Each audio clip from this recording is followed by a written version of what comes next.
Ce sommet, le premier du genre, a eu lieu dans le vieux port de Rotterdam, dans un bâtiment flottant ouvert l'an dernier pour servir de siège au Centre mondial pour l'adaptation, organisateur de ces assises en collaboration avec l'Union africaine, aux côtés de la Banque africaine de développement, BAD, du Fonds monétaire international FMI, de l'Initiative d'adaptation pour l'Afrique et du Forum sur la vulnérabilité climatique.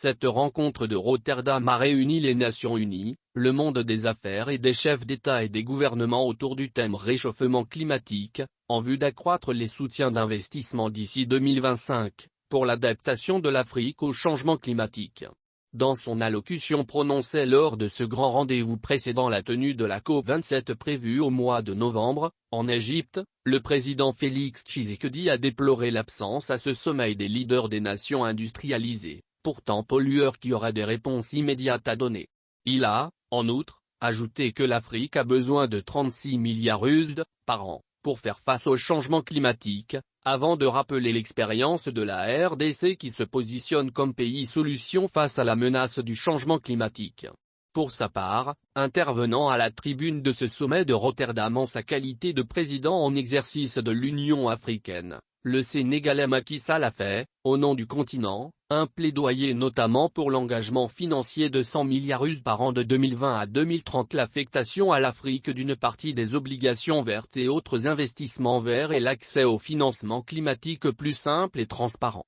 Le président Macky Sall a enfin souligné que l'Afrique attend surtout un accompagnement en termes d'expertise et le déblocage des 25 milliards USD promis à Glasgow, en appui à la lutte contre le changement climatique.